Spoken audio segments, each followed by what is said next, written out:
Assalamualaikum warahmatullahi wabarakatuh. Baiklah, saya akan memaparkan koneksi antar materi modul 1.2 nilai dan peran guru penggerak. Sebelum saya memulai memaparkan koneksi antar materi, perkenalkan, nama saya Rusmawati Rahim SPD, CGP Angkatan 9 Kabupaten Parigi Motong, dengan fasilitator Bapak Mulyadi dan pengajar praktik Ibu Nurhaira Lukman. Setelah saya menjalani pembelajaran dari modul 1.1 hingga modul 1.2 ini, banyak hal yang menjadi pembelajaran bagi saya. Berikut koneksi antar materi modul 1.2 yang saya tuangkan dalam bentuk refleksi model 4P, yaitu peristiwa, perasaan, pembelajaran, dan penerapan ke depan atau rencana. Pertama, peristiwa.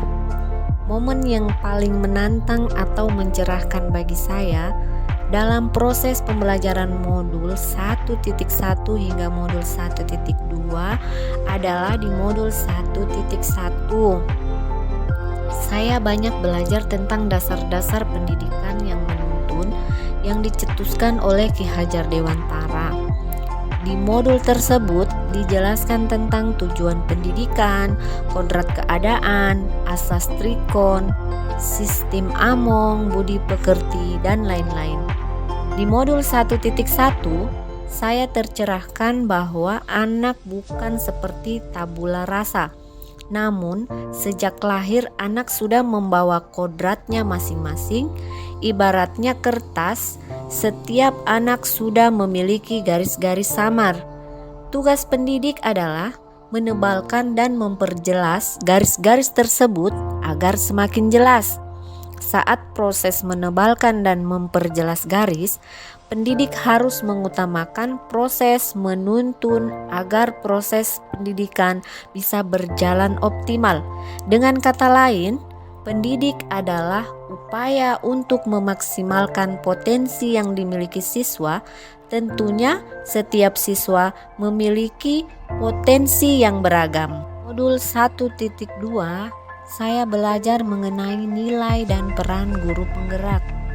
Nilai guru penggerak diantaranya berpihak kepada siswa, mandiri, reflektif, kolaboratif, dan inovatif. Nilai-nilai tersebut harus dimiliki oleh guru penggerak untuk mendukung perannya. Adapun peran guru penggerak adalah menjadi pemimpin pembelajaran, menjadi coach bagi guru lain, mendorong kolaborasi, mewujudkan kepemimpinan siswa, dan menggerakkan komunitas praktisi. Di materi modul 1.2, saya menjadi tercerahkan untuk bisa memiliki dan menguatkan setiap nilai guru penggerak untuk mendukung peran saya sebagai guru penggerak.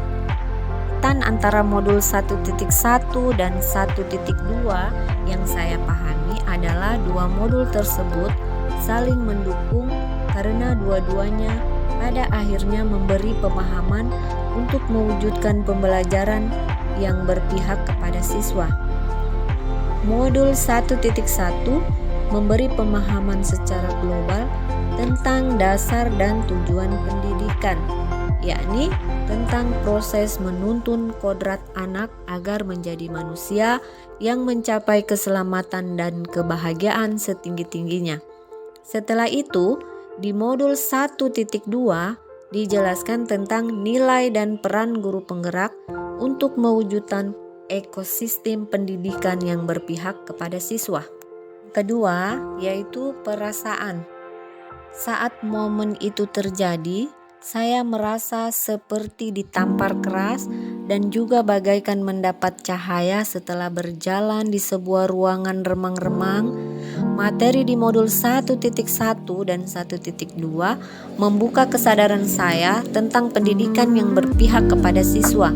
Saya kadang berpikir, mengapa tidak sejak dari dulu saya mendapat materi seperti modul 1.1 dan 1.2. Selanjutnya yaitu pembelajaran. Sebelum momen tersebut terjadi, saya berpikir bahwa anak lahir di dunia ini seperti tabula rasa, yakni kertas kosong yang siap ditulisi apa saja. Namun, sekarang saya berpikir bahwa anggapan itu tidaklah benar, karena sesuai pemikiran Kiai Hajar Dewantara bahwa anak lahir sudah membawa kodrat masing-masing. Mereka seperti kertas yang sudah bergaris tetapi masih samar-samar, sehingga tugas pendidik adalah menebalkan menjadi lebih jelas. Saya dulu juga berpikir bahwa peran pendidik adalah menyelesaikan materi sesuai dengan capaian kurikulum. Namun sekarang saya berpikir dalam proses pembelajaran kita harus memperhatikan kondisi dan kebutuhan setiap siswa sehingga proses pembelajaran akan berpihak kepada siswa. Dan yang terakhir yaitu penerapan ke depan atau rencana. Berikut pengembangan diri yang sederhana, konkret, dan rutin yang dapat saya lakukan sendiri dari sekarang untuk membantu menguatkan nilai-nilai dan peran saya sebagai guru penggerak. Yaitu 1.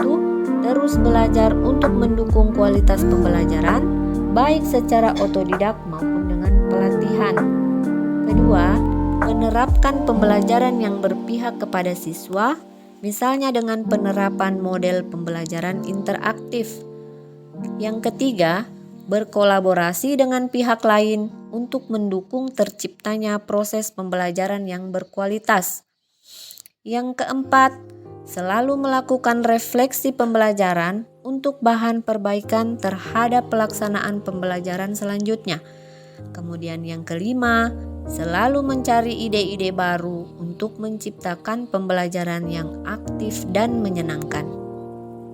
Demikian pemaparan saya. Terima kasih. Salam sehat dan bahagia.